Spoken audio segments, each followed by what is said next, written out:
Little black book, you know what time it is. Time it is. Time it is. Time it is. Time it is.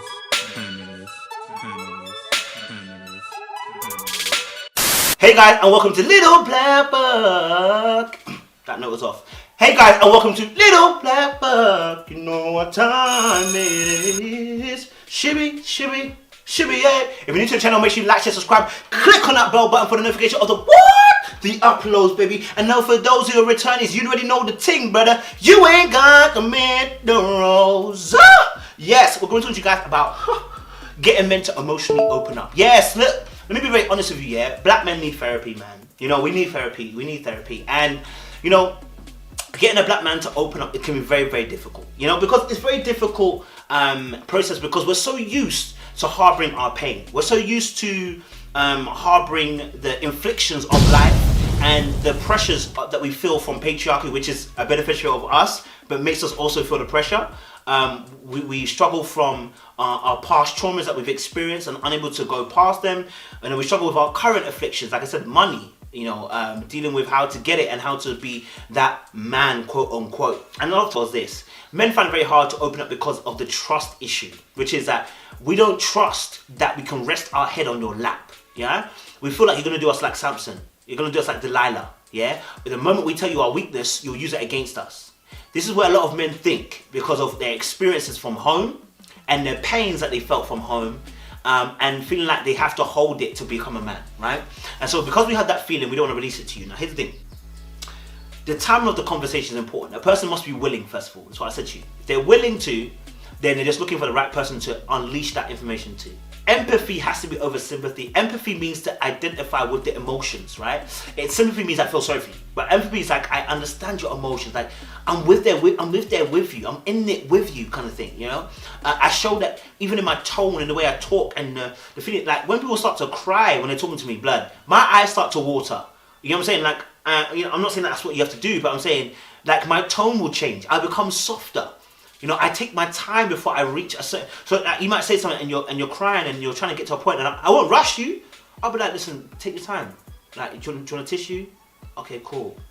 And I won't rush you. My whole facial expression shows you that, hey, this guy actually cares about what I'm saying.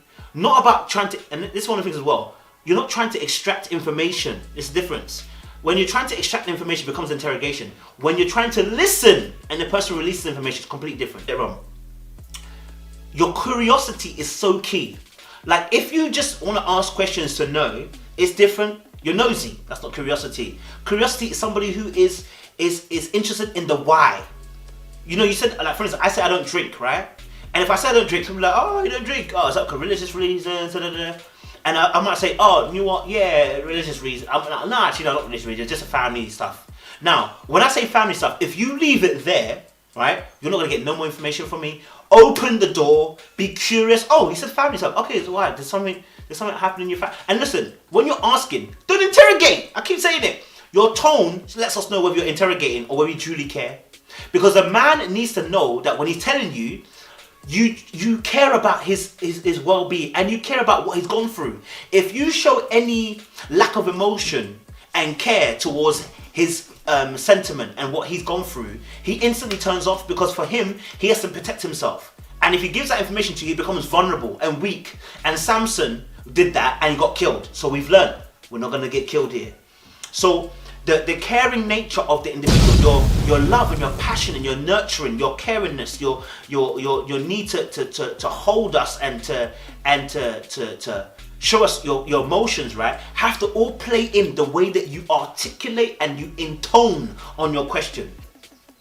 You got to start asking some open-ended questions. Like, you saying asking a question which is closed, right, which requires a yes or no, means I'm not gonna answer anymore unless I'm a chatterbox, yeah. Which there are men that are, but a lot of men, when it comes to the deep things of their life, are not chatterboxes. Then what's gonna happen is they're not gonna talk. They're just gonna say yes, no, and be done.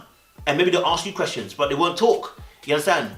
And all of this is all part of the emotional connection because what you want is to get into the emotions of things. You understand? Build that intimacy. You understand? Build the things that you've happened in your life, the emotion, the experiences you've had in your life. All right, cool. So open-ended questions, very key. You know, keeping pauses in your speech. You know, look, when you ask me the question, So you said about your parents, obviously, like you said obviously that, you know, the drinking thing, that obviously because of your family. I mean, what actually happened there then? Pause. Don't ask another question. Don't get excited. Don't get sad that he hasn't answered it straight away. Give them room. Until they say, I don't want to talk about this no more, you give them room. Let them have breath time. Let them have breathe time. Let them have time to go to yourself. Are you ready to listen?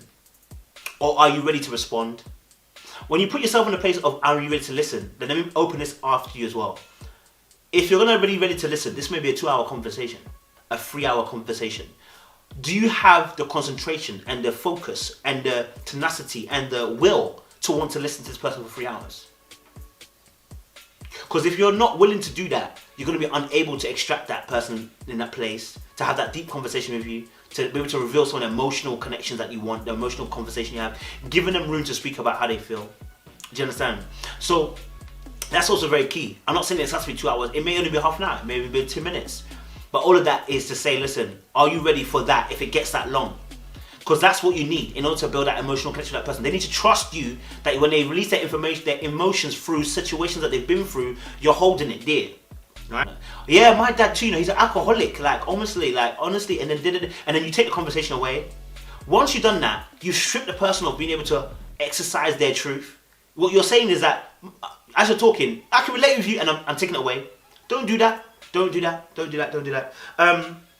Don't also interrupt the speech as well. As the person's talking, if they have a pause in their conversation, don't interrupt unless it's a valid question to what you're talking about, right? This whole thing, to get someone to open up, is about asking question after question after question after question. Lead on question, to lead them on a route of talking. You understand? And my last thing is this: stop saying so many words. Like the key thing here is the fillers. They are so important to to be able to get someone to a point. The like one of my key things. People say that because it always goes and they mockery me. They go because I do that a lot, right? Because what I'm saying is this: as you're talking, I'm not interrupting you. No. As you're talking, you're saying, okay. Oh, I see what you're saying there. Yeah, that makes sense. Oh, I didn't understand that. What did you actually mean by that? Okay. See, I'm not adding to the conversation. What I'm doing is filling in to make sure that, I want to get a better understanding of what you're saying. And what the person does is goes, wow, like, and because people don't often do this, they're like, wow, like, what's going on? Like, okay, let me release some more information, because actually what's happening is I'm finally getting to tell my truth, and many people don't get to tell their truth. And that's the thing.